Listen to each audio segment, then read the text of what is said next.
अस्सलाम वालेकुम। अॼु आहे ख़मीस जो ॾींहुं ऐं सुबुह जा थिया आहिनि 7:30। मां वञा थी घर खां ॿाहिरि। मां इनवाइटेड आहियां हिकिड़े हंधि ऐं उहो तव्हांखे पोइ मां शेयर कयां थी त मां कहिड़े हंधि इनवाइटेड आहियां। थोरी देरि जो इंतज़ारु। हीअ ड्रेस जेको आहे मुंहिंजो मां ख़ासि तौर ते अॼु ॾींहं जे लाइ रखियो हो ठाहे ऐं नेट फाइनली उहो ॾींहुं अची वियो जो मां पायां थी। ऐं डिटेल जेका आहे इन जी मां पहिरियों तव्हां सां शेयर करे चुकी आहियां। रो ठाहियमि ऐं शलवार ठाहे साम्हूं इहो तव्हांखे यादि हूंदो त मां इहो ठाहियो।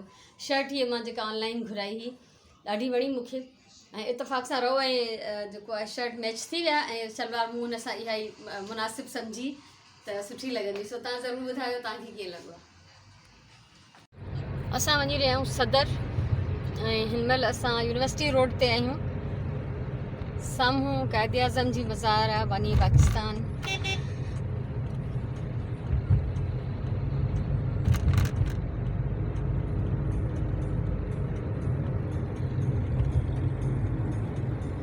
जॾहिं बि मां अॻियां वेही वीडियो थी रिकॉर्ड कयां मूंखे यादि थो अचे डैशबोर्ड नंबर जो।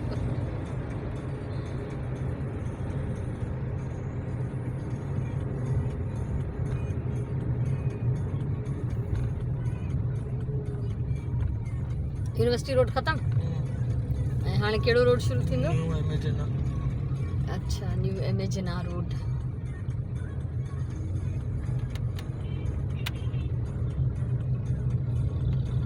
क़ाइद आज़म जी मज़ार ते मां नंढे हूंदे शायदि कॾहिं वई हुयमि, उन खां पोइ मूंखे यादि कोन्हे।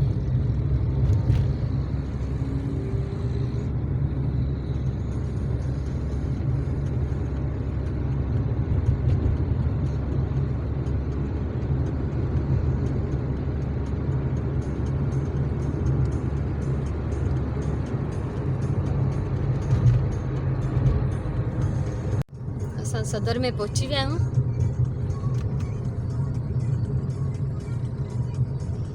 ही आहे एम्प्रेस मार्केट सदर जो मशहूरु ऐं तमामु पुराणो, जंहिं तां इलाही सारियूं तजावुज़ात हटाई वयूं आहिनि हाणे ऐं बिल्कुलु क्लियर थी वियो आहे।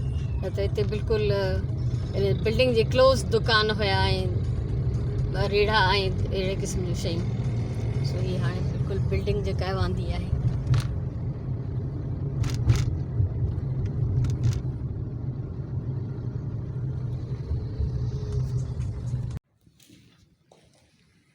मां हिते आई आहियां आवाज़ टीवी जे स्टूडियो में ऐं हिते कल्चर वीक जे हिसाब सां प्रोग्राम रिकॉर्ड थींदो जिते गेस्ट में जेको मां बि इनवाइटेड आहियां। सो ही सेट आहे ऐं कुझु शयूं हिते अरेंज थियनि पियूं। कुझु नंढियूं नंढियूं शयूं मां बि खणी आई आहियां। हिते त माशाल्लाह एतिरो सामान लॻल आहे, एतिरी ख़ूबसूरत शयूं लॻल आहिनि जो मां पंहिंजनि शयुनि खे उन्हनि में दरिया में ॼण हिकिड़ो फुड़ो थी सम्झां, बल्कि शायदि फुड़ो बि नथी सम्झां। सो बाक़ी अॻियां जेको कुझु थींदो तव्हां सां ज़रूरु शेयर कंदमि ऐं थोरो मां तव्हांखे हीउ सेट ॾेखारे वठां।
मुंहिंजूं ठहियल मुंहिंजा कुशन्स, ही कवर मां तव्हां सां शेयर करे चुकी आहियां पहिरीं।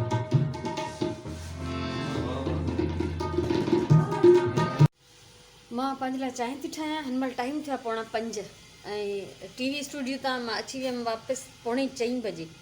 सोचो 7:45 बजे खां निकितल 4:45 बजे मां घर आई आहियां ऐं सफ़ा एॾी थकिजी पई आहियां जंहिंजी हद न आहे। हाणे चांहि ठाहींदमि, उन खां पोइ हिकिड़ो ब्रेड जो स्लाइस बि सेकियां थी, कुझु खाईंदमि, पोइ लेटी पवंदमि। ऐं जॾहिं थोरो थक मुंहिंजो घटिबो त मां तव्हां सां बाक़ी सॼी जेका बि सूरत हाल आहे उते छा छा थियो उहो तव्हां सां मां शेयर कंदमि। सांझी जी निमाज़ पढ़ी, रात जी मानी पचाए वरिती आहे, पालक दाल ऐं चांवर ऐं तरियल वाङण। सो डिनर खां पोइ तव्हां सां राब्तो कयां थी वरी, ऐं तव्हांखे सॼे ॾींहं जो हाल अहिवाल ॾियां थी त उते वञी करे छा थियो। राति जा थिया आहिनि 8, खाई पी वांदा थी वियासीं। ऐं तव्हां यकीन कयो त मां एतिरी थकियल आहियां जंहिंजी हद न आहे।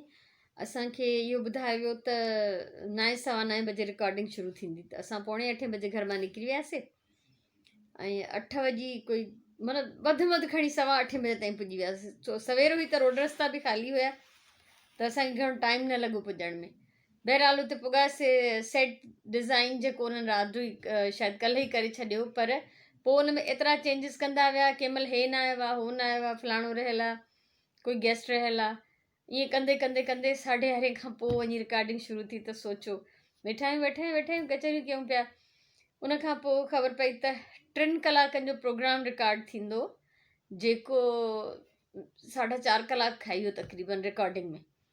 यानी जॾहिं उहो ऑन एयर थींदो, अॼु रिकॉर्डिंग हुई, जॾहिं ऑन एयर थींदो त उहो 3 कलाक हलंदो। सो बसि बाबा हालत थी। सो शौक़ में वियमि त सही। ऐं ॿिया बि मूंसां गॾु 2 ॿियूं मायूं इनवाइटेड हुयूं ऐं हिकिड़ो जेको मर्द हुयो। त इहो घणो करे प्रोग्राम जेको आहे सूमरु ॾींहुं हलंदो, सुबुह जो 9 बजे आवाज़ टीवी ते मॉर्निंग शो, सुबुह जो आवाज़। इहो रिकॉर्ड थियो आहे कल्चरल वीक जे सिलसिले में। छो 6 सितंबर शायदि 6 डिसंबर शायदि कल्चर डे आहे असां वटि, जेको हर साल मल्हाइजे थो डिसंबर जो पहिरियों संडे। त हीअ पूरो हफ़्तो हलाईंदा 1 डिसंबर खां शायदि, ऐं पोइ 6 ते हीअ फुल डे ट्रांसमिशन रखंदा। त मूंखे इहा ख़बर पई त भई हर शइ जो सैंपल खणी वञो, जेके तव्हां कमु कंदा आहियो, जेको कुझु तव्हां कयो आहे। त उन चकरनि में मां इहे शयूं ठाहे ठाहे खणी वियसि। पर जॾहिं मां सेट ते वियमि त उते एतिरो त सामान लॻल हो, ऐं उहो इदारनि जो लॻल हो। यानी जेके माण्हू वॾे पैमाने ते कमु कनि था उन्हनि जो, सर्तियूं संग वारनि जो सॼो सामान मोस्टली लॻल हुयो। त मुंहिंजी त नंढियूं नंढियूं शयूं हुयूं, ऐं मां कोई बिज़नेस पर्पज़ सां कोन पई ठाहियां। मां त घर मां खणी वियमि जेको बि कुझु खणणो हुयो। बहरहाल पोइ बि हुननि खे शाबस आहे जो हुननि चयो त न इहे त शयूं ॾाढियूं सुठियूं आहिनि, असां हिननि खे बि हणंदासीं। पोइ जेका शइ जिते आहिनि उनखे हयूं। गज त बिल्कुलु बैकग्राउंड में हयूं, जेको बि मेन सीन हुयो। ऐं गुॾियूं उन्हनि खे मूं आइडिया ॾिनो त इहे गुॾा गुॾियूं जेके आहिनि पोयां विथियूं हुयूं, थोरो थोरो गैप हो अजरक जे विच में। मूं चयोमांनि उते हणो सुठा लॻंदा, त हुननि मुंहिंजे चवण ते उते हयां ऐं वाक़ई सुठा पिया लॻनि। ऐं बाक़ी बि सभु शयूं हिते हुते करे, ऐं मुंहिंजी रिली हिकिड़ी मेन उहा हुननि चयो त असां साम्हूं फ्रंट ते विछाईंदासीं, हेठि त मां त चयो न, मुंहिंजी नई रिली आहे, असां त इहा यूज़ बि न कई आहे, अञा मां पेटी मां कढी आई आहियां। त चयूं न असां मेरी न कंदासीं। पोचो वोचो हणाए उहा रिली हिननि विछाई, ऐं उनखे कंहिंखे बि पेर न पिया रखणु ॾियनि हुन ते। ऐं उनजे बावजूदि मां उन रिलीअ खे धोईंदमि, ज़ाहिरी ॻाल्हि आहे। त अॼु त मूं में दम ई कोन्हे, मां सॼो ॾींहुं वेही वेही मुंहिंजा लाह निकिरी विया आहिनि, हालति बुरी थी वई आहे। ऐं एतिरो थक आहे मूंखे, मुंहिंजो ख़्यालु आहे शायदि सुभाणे जो व्लॉग मां न ठाहे सघां। ऐं हिकु त सुभाणे जुमो बि आहे, त मुंहिंजो लाइव वारो सेशन बि हूंदो इनशाअल्लाह।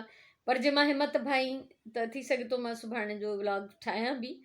पर अॼु मुंहिंजी बिल्कुलु तबियत डामाडोल आहे, सॼो ॾींहुं वेही वेही वेही अजीब सूरत हाल हुई। इंजॉय बि कयो, मज़ो बि आयो। ज़ाहिरी ॻाल्हि आहे जॾहिं इज़त मान मिले थो त ॾाढी ख़ुशी थी थिए। इंसानु इहो ई चाहींदो आहे दुनिया में। सो इहो सभु कुझु थी वियो। ऐं एतिरनि ॾींहंनि खां मां नंढियूं नंढियूं शयूं पई ठाहियां, त इहो ई इवेंट हो जेको अचिणो हो, हाणे उहो अची करे थी वियो। ऐं ड्रेस मूंखे ॿुधाइजो तव्हांखे कीअं लॻो। ऐं उते बि सभिनी तारीफ़ कई सभिनी, ऐं मूंखे चयूं त स्क्रीन ते जेको आहे तव्हांजो ड्रेस रओ जेको आहे ख़ासि करे, छो त मोस्टली मुंहिंजो रओ ई नज़र ईंदो आहे, सॼो कमीस सभु ढकिजी वेंदी आहे, उहो हेठि ताईं गोॾनि ताईं रओ ई हूंदो आहे मुंहिंजो।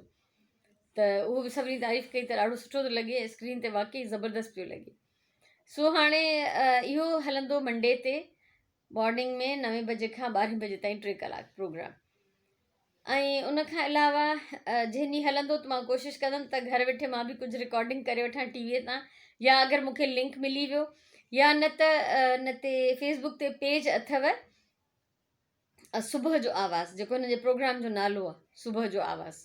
इहो पेज तव्हां लाइक करे वठो, त मंडे ते घटि में घटि तव्हां मूंखे उन ते ॾिसी सघंदव। ऐं ॿियो त अॼु जेको रिकॉर्डिंग थी सघे थो उहे सुभाणे परीं ताईं तस्वीरूं बि ॾेई छॾनि उन पेज ते, या पोइ ॾियनि, मां उहो कुझु चई नथी सघां। फ़ोटोग्राफ ज़रूरु ॾींदा ऐं पंहिंजो रिकॉर्डिंग बि ॾींदा जॾहिं प्रोग्राम ऑन एयर थी वेंदो त पोइ, उनखां अॻु में न।